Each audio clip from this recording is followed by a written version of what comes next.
రంగస్థలం cinema మంచి cinema చూసినావు. ఈ పుష్ప అని బొంగు భోషాణం అని ఆ పీకుడు మాలిన పనికి మాలిన సినిమాలు ఎందుకు తీస్తారు సార్ మీరు? నిజంగా చెప్తున్నా. నాని సార్ నిజంగా గ్రౌండ్ నుంచి వచ్చాడు, తను గ్రౌండ్ నుంచి వచ్చి ఉంటాడు ఆయన. నిజంగా ఇండస్ట్రీలో ఎవరికైనా దమ్ముంటే గుద్దలు దమ్ముంటే ఇట్లాంటి సినిమాలు తీర్రా బాయ్, లుచ్చగలరా. ఆ పుష్ప సినిమా దేనికి పనికి వస్తారు? వేస్ట్ అది. నాకు తెలిసి దసరా చేశాడు.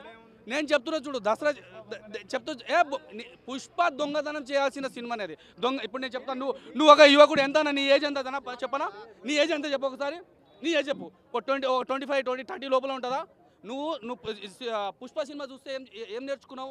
దొంగతనం చేయాలి, స్మగ్లింగ్ చేయాలి. ఒక్క నిమిషం, నేను దసరా సినిమా పక్కబెట్టు. దసరా ఇప్పుడు నేను ఈ దసరా పక్కబెట్టు. ఇప్పుడు చెప్తా చూడు, నేను ఆయన దసరా చేసినా ఓకే, దసరా చేసినా, దసరా పక్కకు పెడితే దానికి రిలేటెడ్గా ఈ సినిమా తీసుడు. ఏది కోర్టు. ఇట్లాంటి సినిమాలు ఎంకరేజ్మెంట్ చేయండి భయ్యా. నిజంగా పుష్ప సినిమా ఏం బాగుందనా? పోయి నువ్వు అడవిలో పోయి ఏమంటారు ఆ దొంగతనాలు అది స్మగ్లింగ్ చేయడం నేర్పిస్తాడా? గదా ఈ బండ్ల పేట ఎడ్ల బండి పెట్టుకొని ఎడ్ల బండిలో స్మగ్లింగ్ చేసి ఎర్రచందనం దొంగతనం చేయాలి అట్లాంటి. పుష్ప సినిమాలో ఏం నచ్చుడు ఏం లేదు. అది దొంగ సినిమా.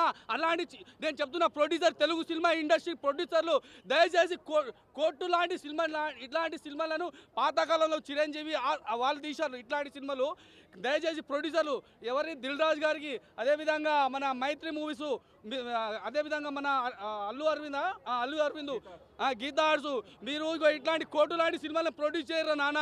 ఎంకరేజ్మెంట్ చేస్తాడు. సమాజానికి కూడా కొద్దిగా మీరు బాగు చేసిన వాళ్ళు అవుతారు. కానీ ఈ పుష్పాలు